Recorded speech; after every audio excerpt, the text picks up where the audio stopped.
Bom dia a todos, bom dia a todas. Sejam muito bem-vindos e bem-vindas a mais um ICL Mercado Investimentos. Hoje, segunda-feira, dia de conhecer as expectativas aí para os nossos indicadores macroeconômicos, para o termômetro da nossa bolsa também. Além disso, a gente vai repercutir aqui o payroll da sexta-feira, né, que a gente teve aí a divulgação dos dados de emprego lá nos Estados Unidos, mexeu muito com o mercado na sexta e hoje, então a gente vai passar sobre esse assunto, mas não vamos deixar aí de falar de assuntos importantes também aqui do nosso Brasil. Vamos falar da Enel, né, e desse apagão que a gente teve em São Paulo. Tem também dados de balança de pagamentos, balança comercial, um monte de assuntos ainda para a gente tratar com vocês. Mas antes de tudo, André, bom dia, como você está? Bom dia, Débora, bom dia a todos os nossos espectadores.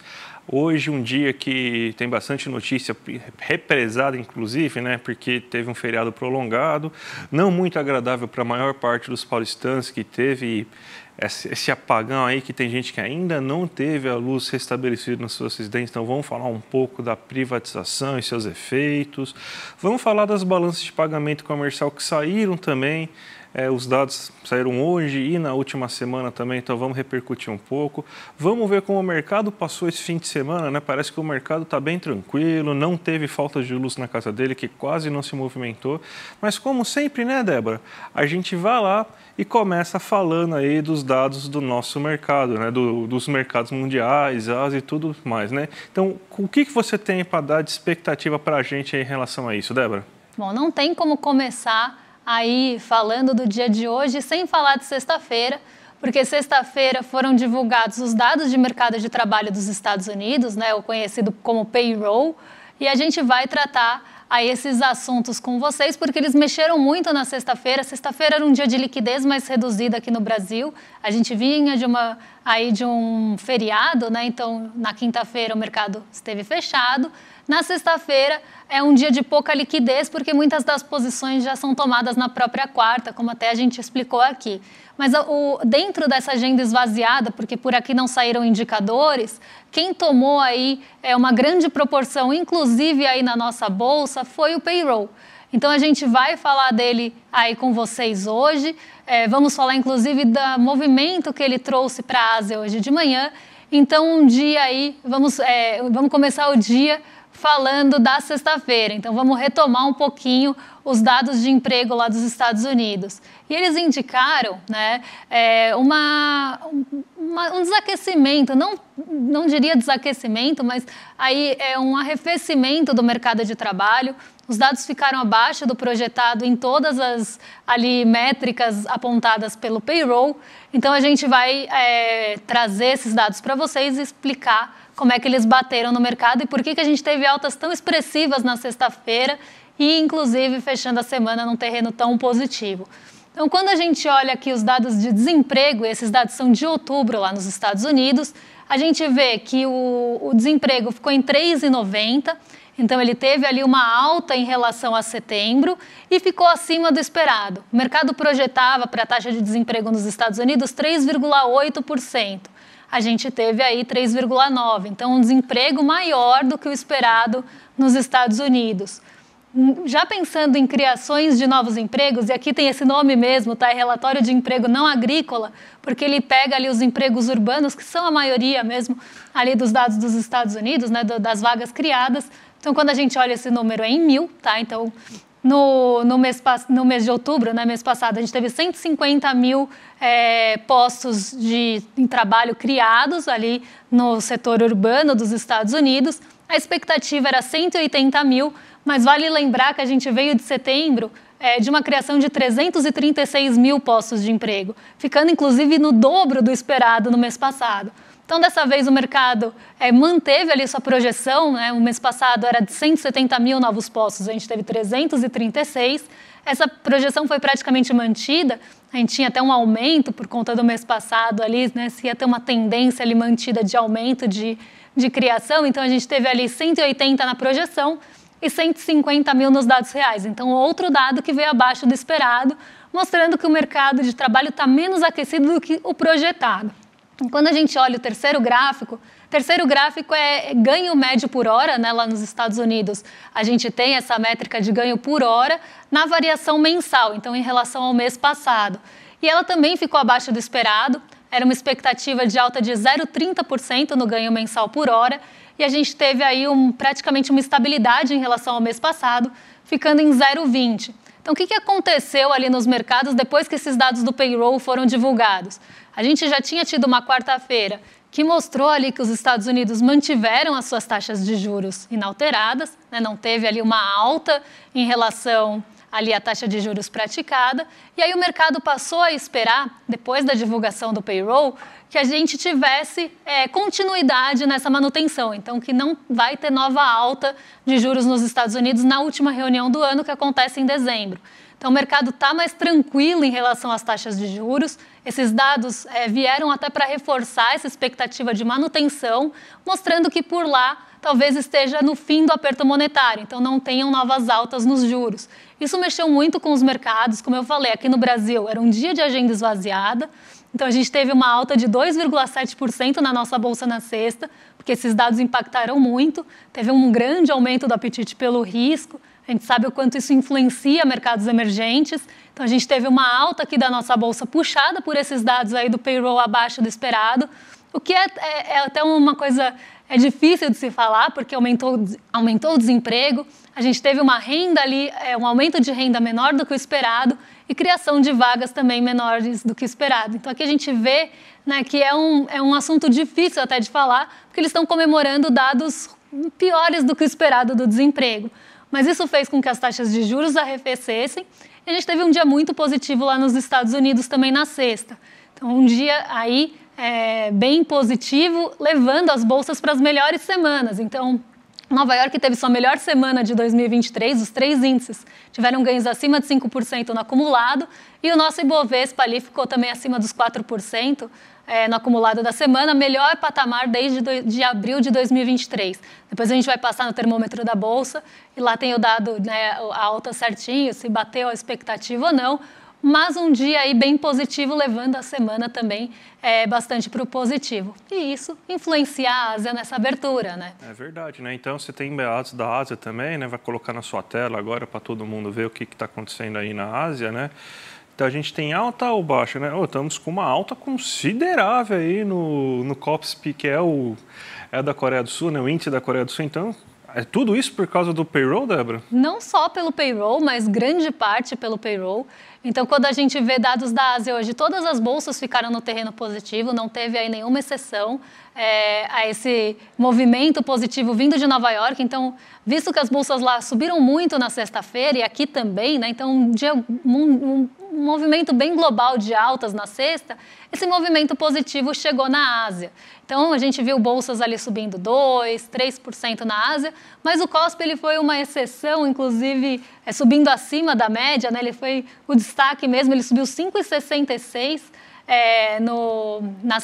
nessa segunda-feira, mas a gente tem um ponto importante também ali na Coreia do Sul, porque tiveram mudanças ali, modificações em relação a vendas descobertas no mercado de bolsa. Mas o grande otimismo veio justamente dessa expectativa de que os Estados Unidos possam manter as suas taxas, então não vamos mais ver o ciclo de altas acontecendo, e que talvez eles inclusive cortem mais cedo.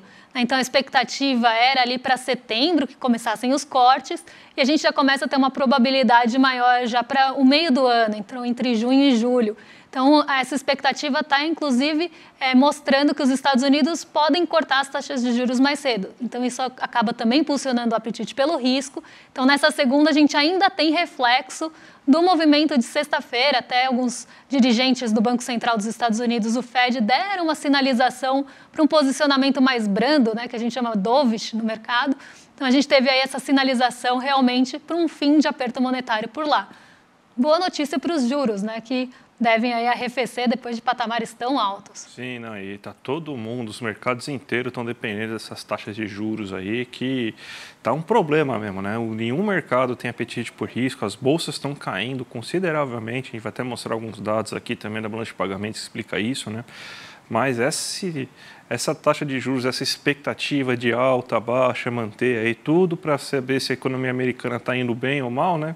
Acho que agora, pelo menos, essa novela encerra um pouco aí com esses últimos dados. Vamos agora, então, para o nosso Brasilzão, Débora, porque a gente tem aqui toda segunda-feira sai o relatório Focus, né? E você tem que de novo, teve uma instabilidade tremenda, né? Então, o mercado financeiro aí, ou ele ficou sem luz e não viu nada, então é por isso que não teve nenhuma mudança, ou ele realmente foi para a praia e teve um bom fim de semana, porque não teve nenhuma mudança. Uma mudança muito marginal de 0,01%, pontos percentuais, 0,01 ponto percentual em relação à expectativa da inflação do ano que vem. Temos até aqui um gráfico aqui para mostrar para vocês, né? Ó, tudo igualzinho ao que estava na semana passada, tudo exatamente igual. Então, o que a gente tem? Não teve nenhuma mudança em nenhum dado, até porque a semana foi muito curta, né? E a economia do Brasil aqui mesmo só funcionou mesmo de segunda a quarta-feira e sem a divulgação de algum dado relevante. Então, ainda tem a previsão de uma inflação dentro da meta para os 2 anos de 4,63 e 3,91 para o próximo ano. Você tem um câmbio que deve girar por volta de 5 esse ano e para o próximo também por volta de 5, mas 5,05, né? Então 5 centavos um pouco mais caro. Ainda tem a previsão de um PIB de quase 3%, de 2,89 para esse ano e para o próximo de 1,5. E a Selic ainda com o mesmo ritmo, de cair na próxima reunião em 0,5 pontos percentuais e terminar o ano em 11,75. O mercado parece que deixou isso dado. E no próximo ano ainda se espera, né, que a Selic termine o ano em 9,25. Então, Débora, o mercado aí não teve nenhuma mudança aí muito radical aí, né? Poucas vezes eu vi tanta estabilidade, assim, quase um copia e cola da semana passada. Exatamente. A gente viu também, né, essa perspectiva até mais estável do mercado em relação à Bolsa. Então, na sexta-feira, saiu o termômetro da Bolsa, né, que mostra qual a expectativa do mercado financeiro para o fechamento dessa semana. E a gente teve ali uma expectativa bem dividida, né, sem muitas discrepâncias. Então, um mercado bem estável aí também em relação ao termômetro da Bolsa. Vocês estão vendo aqui, a gente tem do dia 18 de setembro até o dia 6 de novembro, né? Na verdade, a semana começa no dia 6 de novembro, termina agora no dia 10. A gente tem aí a Bolsa, qual foi o fechamento da semana. Então, na semana passada, a gente teve 4,29 de alta acumulada na semana, 57% das pessoas, né, dos entrevistados, dos agentes de mercado entrevistados, acreditava que a Bolsa ia subir, então acertaram, né, os agentes que esperavam alta, que na verdade era a maioria, né, acertou 4,29 de alta, então muito aí puxada por esses dados do payroll e também aí da super quarta, né, que acabou mostrando aí que os Estados Unidos mantiveram taxa, a probabilidade, inclusive, para a próxima reunião já bate 90% de manutenção de novo, ainda estava bem dividida, antes da super quarta e antes do payroll era de 78% de probabilidade de manter a taxa lá, e a gente sobe agora para 90%.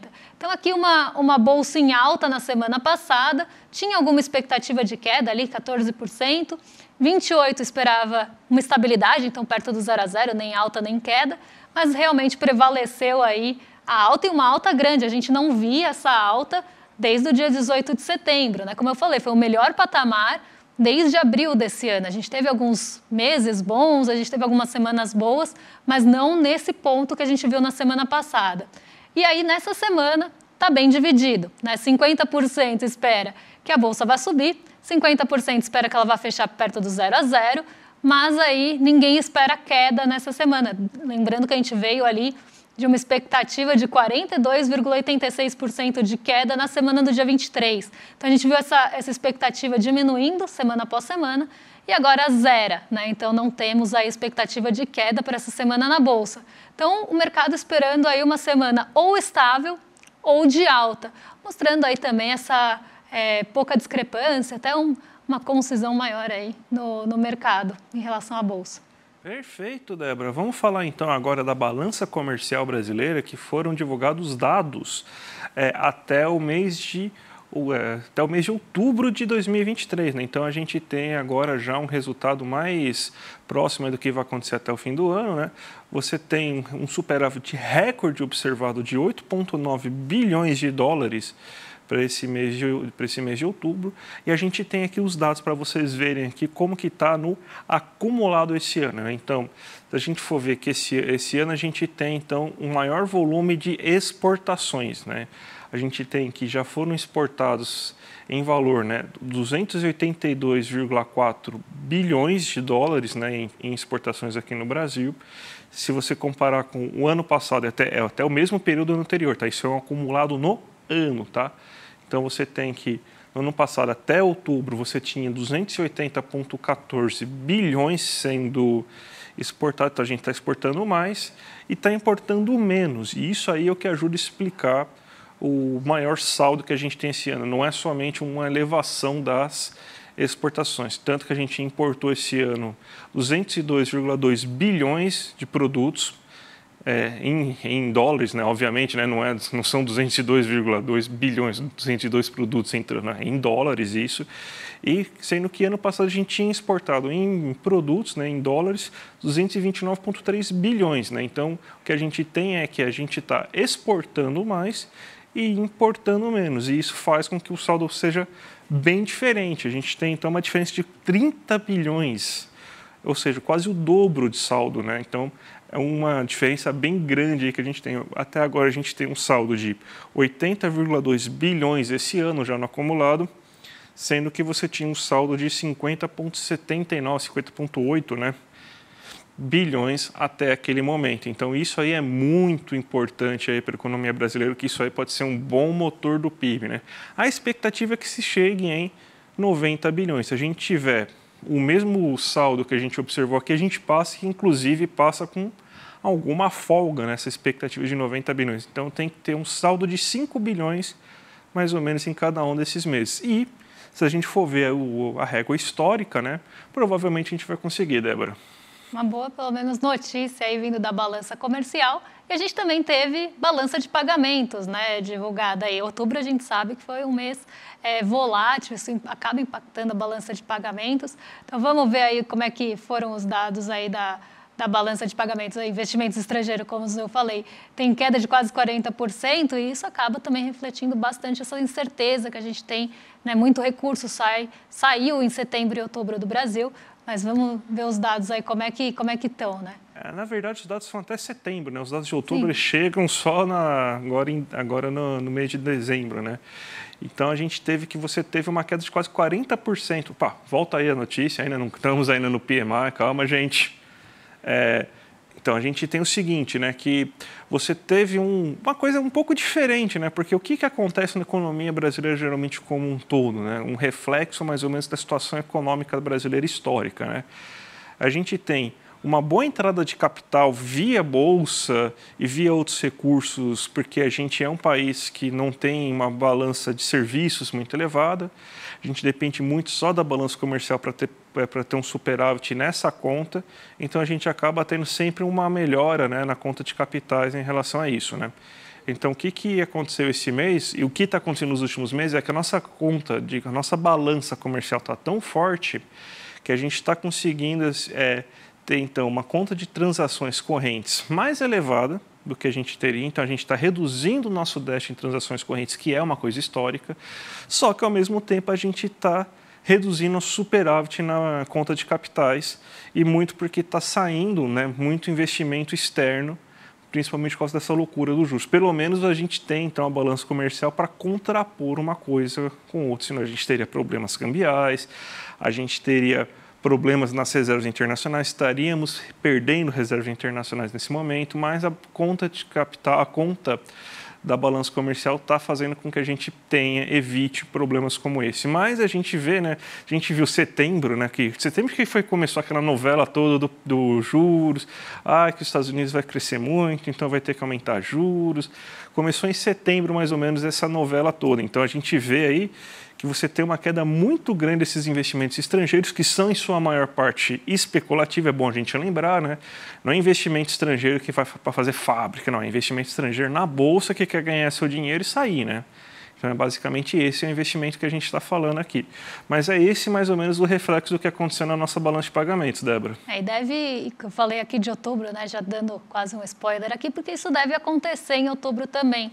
Então, essa tendência deve continuar, porque justamente a gente teve um mês de setembro muito volátil, começa a ter essa alta nos rendimentos das treasuries do meio para o fim de setembro, a gente chega a patamares recordes ali em outubro, e a gente sabe que em momentos de muita incerteza, né, quando o recurso começa a ver ali, né, um movimento global de incerteza, ele flui para o porto seguro ali dos recursos, que é justamente o Tesouro dos Estados Unidos. Então, como a gente teve um rendimento das treasuries muito alto no mês aí, já no fim de setembro e em outubro também, esse recurso sai desses mercados emergentes, né, acaba saindo da nossa bolsa, sai inclusive muitas vezes da nossa renda fixa para buscar essa segurança no título, né, no mercado de títulos públicos dos Estados Unidos. E isso acaba influenciando na balança de pagamentos, né, acaba influenciando no nosso dólar também, né, que a gente teve ali uma alta, né, nesses últimos meses. Então, aqui a gente tem esse movimento, né, de saída de recursos, como o André muito bem falou, meramente especulativos. Eles vão para onde o ganho é maior, né, se eles tiverem uma expectativa que mercados emergentes vão ter ganhos maiores, eles voltam, né, então é um recurso que não tem compromisso com capacidade produtiva, é um recurso que não tem compromisso ali com o país, ninguém está ali alocado em uma posição ou outra porque acredita que aquele investimento, né, vai trazer ali algum ganho que não seja o lucro, né, então não é para fomentar nenhum mercado, como eu sempre falo, é justamente para ganhar no curto prazo e sair antes aí de uma queda e se proteger em outros mercados. Depois volta, né? Então esse fluxo, né, de recursos que saiu do Brasil e acabou, inclusive está muito instável, né, está muito volátil. Esse ano a nossa bolsa ela está aí com muita dificuldade de se manter no terreno positivo.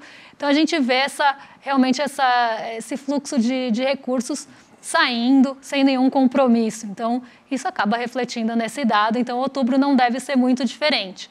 Mas vamos falar agora da Enel, né, e do apagão que a gente teve aqui em São Paulo, né, desde aí o feriado, na verdade, desde a sexta-feira, a gente teve ali aquelas chuvas, né, aqueles ventos muito fortes, isso acabou derrubando muitas árvores, acabou também atrapalhando muito aí a rede elétrica de São Paulo.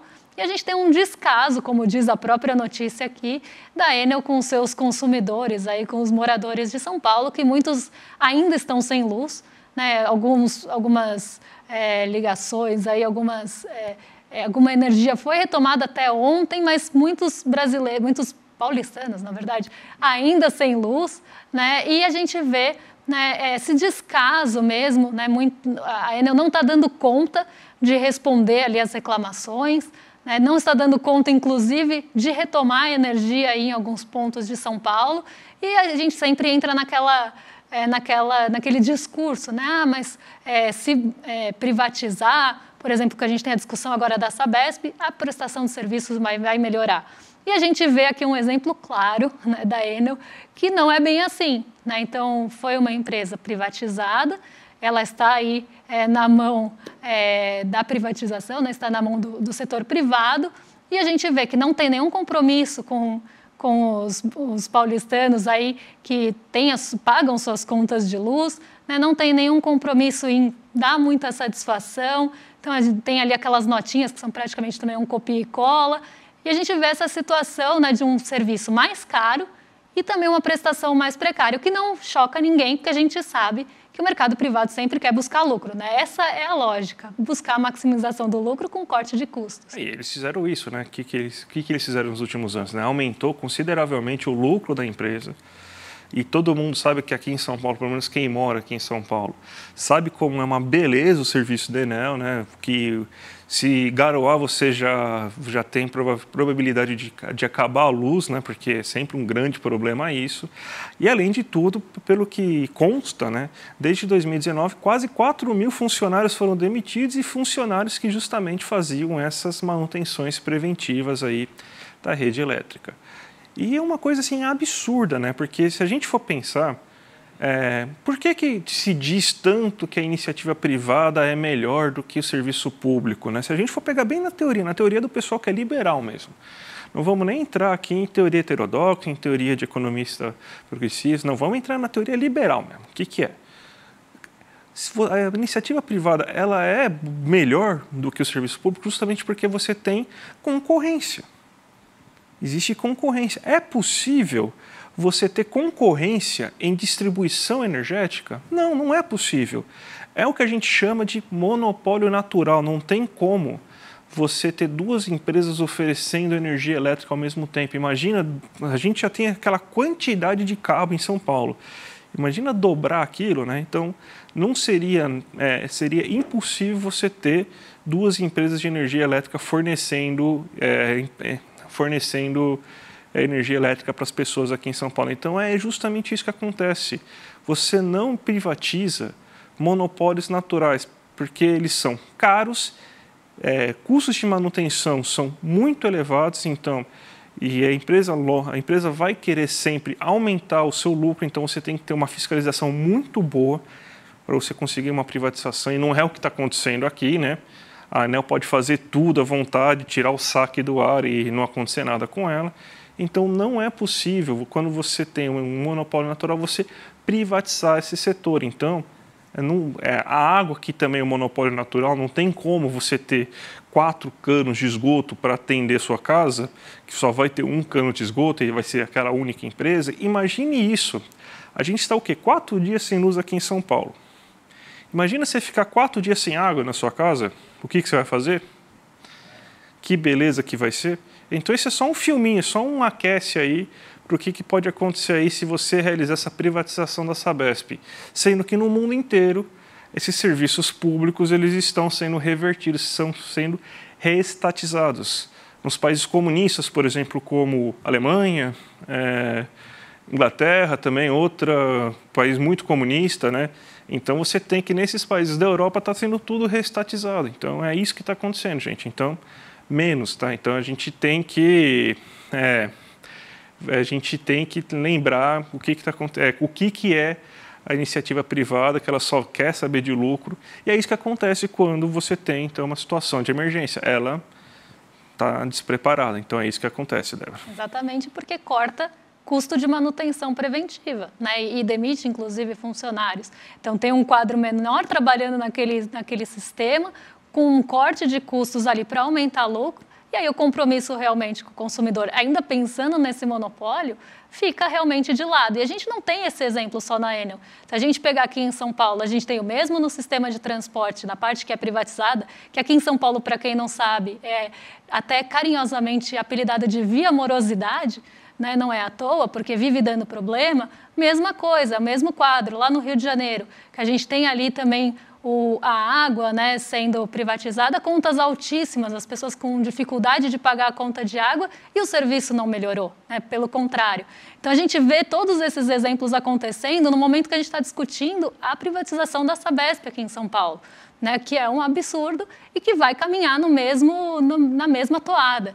Então, não vai chocar ninguém, caso seja privatizado, que a gente começa a ter esse problema na nossa água também, com contas altíssimas, né? E a água, a gente está falando de um bem aí, de um recurso indispensável, né? A energia também, mas a água mais ainda. Então, um recurso natural, enfim, né? Que acho que é um bom momento, inclusive, para acontecer isso, para as pessoas refletirem no que elas estão, às vezes, apoiando, né? Então, acho que esse exemplo e tantos outros que aconteceram nesse período aí, nesses últimos tempos, eu acho que vem justamente para reforçar que não tem que privatizar esse tipo de serviço. Sim, sim. Débora, 2 minutinhos para a gente fazer, então, os fechamentos, as aberturas de mercado, então. Vamos para a sua tela aí para a gente colocar, então, para ver o que está acontecendo no mundo? Olha, a gente tem aí, né, uma abertura positiva no Ibovespa, né? Aqui a gente tem a Nasdaq e o EWZ ainda não atualizaram, mas devem caminhar no terreno positivo também hoje, junto com o S&P 500, né, que está aí quase tão positivo quanto a nossa Bolsa. E esse reflexo, como eu falei, ele vem justamente de sexta-feira. Então, não tem nenhuma divulgação hoje, aí não uma divulgação tão forte. A gente tem algumas divulgações de resultados corporativos que vão acontecer depois do fechamento do mercado. Então, a gente tem aí alguns resultados importantes que saem depois do fechamento, como o Itaú Unibanco, Engie. A gente tem alguns realmente dados importantes, mas quem está puxando o Ibovespa para o terreno positivo e o S&P 500 também é justamente esse fechamento positivo de sexta-feira e essa expectativa de que os juros vão ser mantidos na próxima reunião nos Estados Unidos e devem cair mais cedo no ano que vem. Quando a gente olha o reflexo disso no dólar, ele também aparece, né? Então o dólar que esteve até um pouquinho no terreno positivo hoje, porque caiu bastante na sexta, já foi para o terreno negativo, então está perto da estabilidade, mas cai, né? Uma leve queda de 0,010, acompanhando o DXY, que mede o dólar frente a seus pares, que também cai aí perto da estabilidade em 0,06. Então a gente tem esse movimento negativo, né, vamos pensar assim do dólar, mas negativo, diria, o real se fortalecendo frente ao dólar e os pares também se fortalecendo frente ao dólar. Então aqui o dólar em patamar de R$ 4,90. E um ponto que eu acho que vale a pena falar é o petróleo Brent, que sobe 1,10% hoje, porque a gente teve um anúncio ali da Arábia Saudita e da Rússia que eles devem continuar ali com uma produção mais enxuta de barris de petróleo até o fim do ano. Então, mesmo que tenha algum aumento de demanda, que já foi inclusive apontado, eles não vão aumentar a produção, inclusive podem cortar e restringir um pouco essa oferta até o final desse ano de 2023. Então, isso acabou impactando um pouco aí o valor do petróleo Brent, que agora é operado aí em $86 por barril, alta de 1,12, o que também pode impactar aqui os nossos mercados, justamente por conta do peso das commodities no Ibovespa. Essa alta do petróleo pode puxar aí um pouco ações como a Petrobras e outras ligadas a petróleo para cima. Mas a gente tem aí um retrato mais positivo, né? Como eu falei, a Ásia fechou bem positiva, então o Nikkei 225 sobe 2,35, lembrando que a gente teve feriado lá no Japão na sexta, e o Xangai Composto subindo 0,91. Então, realmente um dia mais positivo para as bolsas, justamente pelo aumento do apetite pelo risco, que aconteceu aí com essa queda dos rendimentos das treasuries, que estavam nos maiores patamares desde os anos 2000. Perfeito, Débora. Eu sei que a gente tinha ainda o PMI para falar, né? Mas a gente deixa para amanhã para a gente fazer pelo menos uma análise mais completinha, tá? Para não fazer correndo, né? Acho que é melhor. Então, eu só queria então passar no Sossecasa, né? Porque a gente hoje continua aqui no ICL com uma programação normal, com uma programação que vale muito a pena você assistir, inclusive, né? A partir das 5 horas da tarde você já tem o rolê ICL com o nosso querido William De Luca lá. E logo depois, aí, às 6 horas, você já tem o ICL Notícias segunda edição, com a nossa dupla de Chicos e a Gabi Varela. 7h30 começa o Sinapse com a Robertinha Garcia e o César Calerron. Então, das 5 até as 8h30, você tem uma super programação aí para ver do finalzinho da sua tarde até o comecinho da sua noite. E amanhã, vocês já sabem, né? Desde as 7 horas, com toda a programação que vocês já conhecem, a gente tem o Desperta logo de manhã, em seguida ICL Notícias, primeira edição, o Em Detalhes, aprofundando aí um assunto do dia, e a gente aqui a partir das 11 horas, trazendo as notícias aí do mercado, dos investimentos, da economia, trazendo essas atualizações todas. Então, essa semana é marcada por bastante divulgações, então a gente deve ter bastante coisa para trazer aí para vocês. Então, até amanhã. Até amanhã, gente. Tchau, tchau. Pois é, chegou a hora do primeiro grande lançamento do ICL na área de filmes e documentários. Você está preparado para assistir um filme que vai te tocar profundamente e revelar uma verdade que todo mundo tenta esconder? No dia 12 de novembro, um domingo, às 8 horas da noite, no horário de Brasília, a gente vai apresentar para vocês trechos do documentário De Quanta Terra Precisa o Homem e também fazer um debate incrível sobre essa, que é uma das questões mais importantes para o Brasil, a questão da terra. Junto conosco vai estar ninguém mais, ninguém menos do que João Pedro Stedley, um dos principais líderes do movimento dos trabalhadores sem terra. Estarão conosco também várias outras pessoas que têm na sua vida a luta da terra como um dos principais motores. Para você não perder esse encontro histórico e assistir trechos inéditos do filme De Quanta Terra Precisa o Homem, é só você se inscrever gratuitamente no link aqui em cima ou aqui embaixo. Não perde essa chance. Todo mundo vai celebrar a estreia do ICL no mundo dos documentários e filmes e, mais uma vez, aprender muito com a nossa plataforma.